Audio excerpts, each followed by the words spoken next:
தந்தி தொலைக்காட்சி நேயர்களுக்கு வணக்கம். நல்லதை சொல்வோம், நல்லதை செய்வோம், நல்லதே நடக்கும். ஒரு வாழ்க்கையில் நல்லது நடக்க வேண்டும் என்று சொன்னால் நல்லதை சொல்ல வேண்டும், நல்லதை செய்ய வேண்டும்.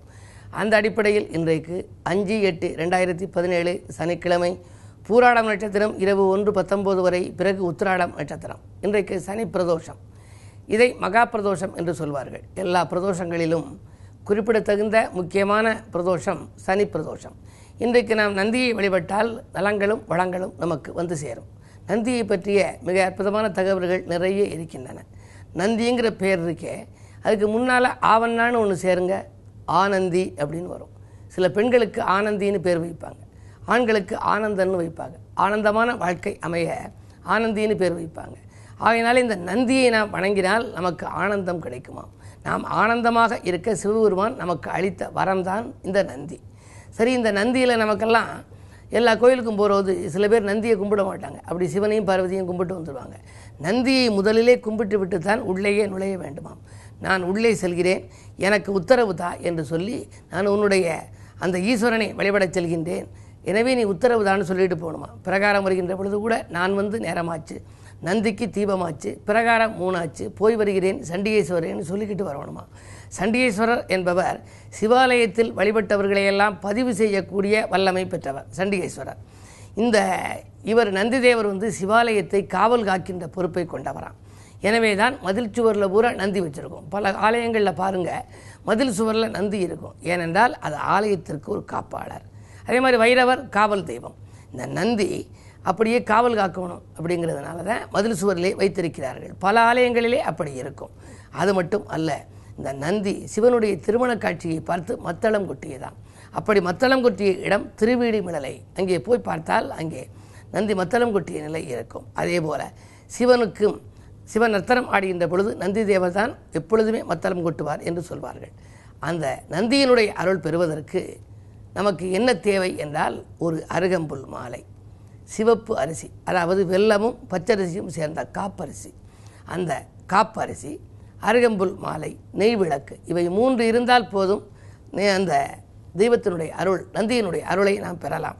நந்தின்னு சொன்ன உடனே நமக்கு என்ன நினைவு வரும்னா, வேந்தன் நகர் நெய்யினிலே குளிக்கும் நந்தி, வியக்க வைக்கும் தஞ்சாவூர் பெரிய நந்தி, சேர்ந்த திருப்புன்கூரில் சாய்ந்த நந்தி, செவிசாய்த்து அருள் கொடுக்கும் செல்வ நந்தின்னு நான் ஒரு பாடல் எழுதியிருக்கேன்.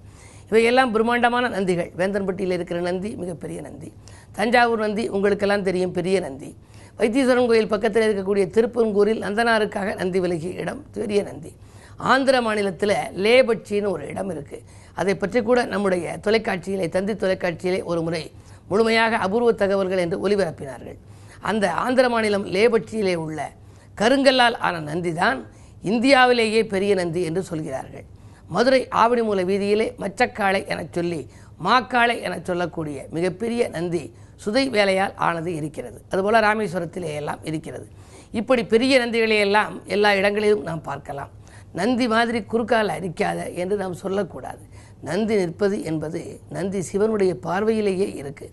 ஆகையினாலே நந்தியை நாம் எப்படி நந்தி மாதிரி குறுக்கால நிற்காதேன்னு சில பேர் திட்டும்போது சொல்லுவாங்க. அதெல்லாம் சொல்லக்கூடாது.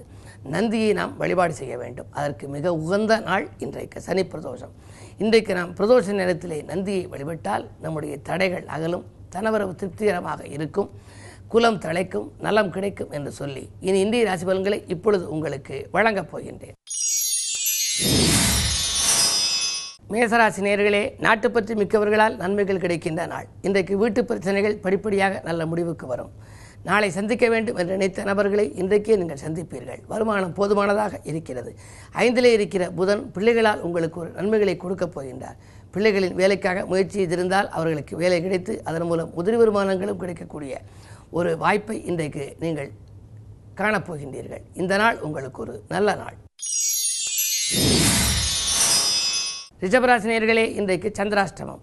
உங்களுக்கு ராசிநாதன் சுக்கிரன் 2லே இருக்கிறதுனாலே வரவு உங்களுக்கு திருப்திகரமாக இருந்தாலும் கூட மனக்கவலை அதிகமாக இருக்கும். எண்ணற்ற தடைகள் இன்றைக்கு வந்து அலைமோதலாம்.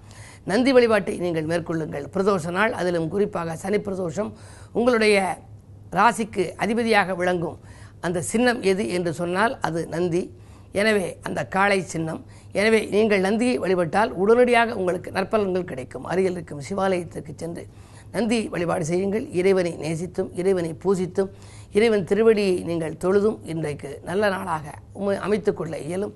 விரயங்கள் கூடுதலாக இருக்கலாம். பயணங்களை கொஞ்சம் மாற்றி அமைத்துக்கொள்வது நல்லது. எந்த முக்கிய முடிவும் ஓரிரு நாட்களுக்கு எடுக்க வேண்டியது இல்லை. சந்திராஷ்டமம் முடிந்த பிறகு எடுப்பதே நல்லது. மிதுனராசி நேயர்களே, உங்களுக்கெல்லாம் தேவைகள் பூர்த்தியாகும் நாள். திடீர் வரவு உங்களை தேடி வரப்போகின்றது. வீட்டில் உள்ள பிரச்சனைகள் அகலும். விலை உயர்ந்த பொருட்களை வாங்குவதிலே நாட்டம் செலுத்துவீர்கள். அஞ்சல் வழியில் உங்களுக்கு அனுகூல தகவல் உண்டு. உத்தியோகத்தில் உள்ளவர்கள் பதவி உயர்வு கிடைக்கவில்லையே, நீண்ட நாளாக வேலை பார்த்தும் ஏதேனும் பலன் கிடைக்கவில்லையே, வேலையை விட்டு விலகிக் கொள்ளலாமா என்று நினைப்பார். விஆர்எஸ் பெற்றுக்கொண்டு விலகி கொண்டு வந்து சுயதொழில் தொடங்கும் முயற்சியில் ஆர்வம் காட்டுகிற நாள் இந்த நாள். கடகராசி நேயர்களே, உங்களுக்கெல்லாம் இன்றைக்கு நினைத்ததை முடித்து நிம்மதி காணுகின்ற நாள். நிகழ்கால தேவைகள் பூர்த்தியாகும். நட்பால் நல்ல காரியம் நடைபெறும். நண்பர்களை நம்பி ஒப்படைத்த பொறுப்புகள் நல்லவிதமாக நடைபெறும்.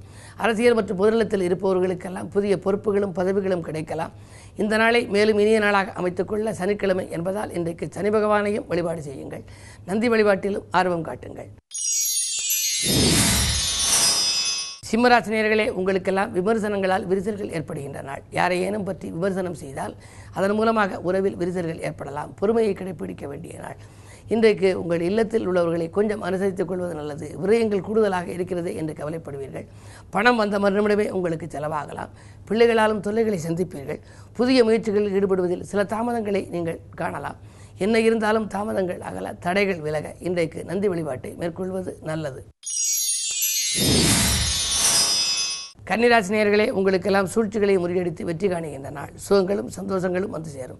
சொத்துக்கள் வாங்கும் முயற்சியில் இருந்த தடைகள் அகலும். ஒரு சிலருக்கு பத்திரப்பதிவில் தடைகள் இருக்கலாம். அவைகளெல்லாம் இன்று நல்ல முடிவுக்கு வரும். பஞ்சாயத்துக்களும் நல்ல முடிவுக்கு வரும். வியாபார விரோதங்கள் விலகும். சுக்கிரபலம் நன்றாக இருப்பதால் ஆடை ஆபரண சேர்க்கை உண்டு. விலை உயர்ந்த நூதன பொருட்களை வாங்குவதில் அக்கறை காட்டுவீர்கள். துலாம் ராசி நேயர்களே, பணிகள் பாதியிலேயே நிற்கும் நாள். பரபரப்பை கொஞ்சம் குறைத்துக் கொள்வது நல்லது. பல பணிகள் பாதியிலேயே நிற்கலாம். திட்டமிட்ட காரியங்கள் திட்டமிட்டபடியே செயல்படுத்த முடியவில்லையே என்று கவலைப்படுவீர்கள். உடன்பிறப்புகள் உங்களை விட்டு விலகிச் செல்லலாம். சுகஸ்தானத்தில் 4ஆம் இடத்திலே கேது இருக்கிறார். எனவே உடல் ஆரோக்கியமும் உங்களுக்கு சீராவதில் கொஞ்சம் தொல்லைகள் ஏற்படலாம். மாற்று மருத்துவத்தை நீங்கள் கையாளுவது நல்லது. புதன் வக்ர இயக்கத்தில் இருக்கிறார். 9க்கு அதிபதி வக்ர இயக்கத்தில் இருப்பதால் பூர்வீக சொத்துக்களில் தகராறுகள் மேலோங்கலாம். பாக பிரிவினைகள் நடைபெறுவதில் கூட தடைகளும் தாமதங்களும் உருவாகும். இந்த நாளை இனிய நாளாக அமைத்துக்கொள்ள சிவாலய வழிபாட்டை மேற்கொள்ளுங்கள். விருச்சிக ராசி நேயர்களே, உங்களுக்கெல்லாம் வியக்கும் தகவல் வீடு வந்து சேரும் நாள். வெற்றி தகவலே உங்களுக்கு வந்து சேரும். புகழ்மிக்கவர்களை சந்தித்து பொருளாதார நிலையை உயர்த்துக் கொள்வீர்கள். புதிய பொறுப்புகளும் ஒரு சிலருக்கு பதவிகளும் கூட கிடைக்கலாம். இன்றைக்கு சனி பிரதோஷம் என்பதால் நீங்கள் நந்தி வழிபாட்டையும் மேற்கொள்ளுங்கள். சிவன் சக்தி வழிபாட்டையும் மேற்கொள்ளுங்கள். சிவாலய வழிபாடு சிறப்புகளை வழங்கும். வியாழ பகவான் உங்களுக்கு லாபஸ்தானத்தில் இருப்பதால் தொழில் வளர்ச்சி சிறப்பாகவே இருக்கிறது. தொழில் முன்னேற்றம் கூடுதலாக இருக்கும்.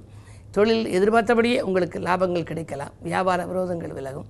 புதிய ஒப்பந்தங்களில் கையெழுத்திடக்கூடிய சூழ்நிலை கூட உருவாகலாம். என்ன இருந்தாலும் இன்றைக்கு கிழமை சனி என்பதால் அனுமன் வழிபாட்டிலும் அக்கறை காட்டுவது நல்லது. தனுசு ராசி நேயர்களே, உங்களுக்கெல்லாம் தடைகள் விலகும் நாள். தக்க பலன் உங்களுக்கு கிடைக்கப் போகின்றது. தனவரவு திருப்திகரமாகவே இருக்கும். 2இல் கேது இருக்கிறார். குடும்ப முன்னேற்றத்திற்காக ஒரு தொகையை செலவிடப் போகின்றீர்கள். 12ஆம் இடத்திலே சனி. விரயச்சனியின் ஆதிக்கம் இருப்பதால் விரயங்கள் மேலோங்கும். பணம் வந்த மறுநிமிடமே செலவாகிறது என்று கவலைப்படுவீர்கள். அந்த செலவை நல்ல செலவாக செலவழிப்பது நல்லது. வீண் விரயங்களிலிருந்து விடுபட வேண்டுமானால் குடும்பத்திற்கு தேவையான விலையுந்த பொருட்கள், அத்தியாவசிய பொருட்கள், ஆடம்பர பொருட்களை வாங்குவதில் அக்கறை காட்டுவது நல்லது. பெண்வெளி பிரச்சனைகள் நல்ல முடிவுக்கு வரும் நாள் இந்த நாள். மகர ராசி நேயர்களே, உங்களுக்கெல்லாம் மனதிற்கு நீர் சம்பவம் இல்லத்தில் நடைபெறும் நாள். எண்ணங்கள் எளிதில் நிறைவேறும். எடுத்த காரியத்தை எளிதில் செய்து முடித்து வெற்றி காண்பீர்கள். கல்விக்காக எடுத்த முயற்சி, கலை சம்பந்தமாக எடுத்த முயற்சிகளிலும் உங்களுக்கு அனுகூலங்கள் உண்டு. திடீர் விரயங்கள் ஒரு சிலருக்கு ஏற்படலாம். காரணம், சனியினுடைய பார்வை உங்கள் ராசியில் பதிகிறது. அது மாலை நேரத்தில் பயணங்களால் ஒரு சிலருக்கு உருவாகும். மறைந்த புதன் நிறைந்த தனலாபத்தை கொடுக்கும் என்றாலும் கூட அந்த கிடைத்த பணத்தை சேமித்து வைத்துக்கொள்ள இயலுமா என்பது சந்தேகம்தான். சுக்கிரன் 6ஆம் இடத்தில் மறைந்திருக்கிறார். புத்திர ஸ்தானாதிபதி 6இல் இருப்பதால் பிள்ளைகளாலும் உங்களுக்கு விரயங்கள் ஏற்படலாம். பிள்ளைகளை உங்கள் மேற்பார்வையில் வைத்துக்கொள்வது நல்லது. கும்பராசி நேயர்களே, உங்களுக்கெல்லாம் உதவிக்கரம் நீட்டுபவர்களின் எண்ணிக்கை உயர்கின்ற நாள். இன்றைக்கு உடன் இருப்பவர்களால் ஏற்பட்ட தொல்லைகள் அகலும். கடன் சுமை ஓரளவு குறையலாம். 6ஆம் இடத்திலே சூரியன் இருக்கிறார். அதிகார வர்க்கத்தில் உள்ளவர்கள் உங்களுக்கு உறவாக வந்து நல்ல உதவிக்கரம் நீட்டுவார்கள். தொழில் மாற்று சிந்தனை ஒரு சிலருக்கு மேலோங்கும். வைத்திருக்கும் தொழிலை கொடுத்துவிட்டு புதிய தொழில் செய்யலாமா என்று சிந்திப்பார்கள். அதற்கு ஏற்ற விதத்தில் இன்றைக்கு ஒரு நல்ல வாய்ப்புகளும் உங்களை தேடி வரப்போகிறது. மீனராசினியர்களே, இன்றைக்கு குறு பார்வை இருப்பதால் உங்களுக்கு குழப்பங்கள் அகலும். அரசியல்வாதிகளால் அனுகூலமான தகவல் வந்து சேரப்போகிறது. ஆதாயம் தரும் தகவல்களில் அக்கறை காட்டுவீர்கள். அடுத்தவன் நலன்கிறது எடுத்த முயற்சிகளிலும் உங்களுக்கு வெற்றி கிடைக்கலாம். விலகிச் சென்ற உறவினர்கள் விரும்பி வந்து சேருவார்கள். கல்யாண கனவுகள் நனவாகலாம். அஞ்சல் வழியிலும் அனுகூல தகவல்கள் உண்டு. வாங்கல் கொடுக்கல்களை ஒழுங்குபடுத்திக் கொள்ள வள்ளல்களின் ஒத்துழைப்பும் கிடைக்கும். அது மட்டும் அல்ல, இன்றைக்கு 5ஆம் இடத்திலே சூரியன் இருக்கிறார். எனவே பூர்வீக சொத்துக்களில் இருந்த பிரச்சனைகள் நல்ல முடிவுக்கு வரப்போகிறது. எனவே இந்த நாளை மேலும் இனிய நாளாக அமைத்துக்கொள்ள சனி பிரதோஷம் என்பதனாலே நந்தியை வழிபாடு செய்யுங்கள். மேலும் விவரங்கள் அறிய தினத்தந்தி படியுங்கள்.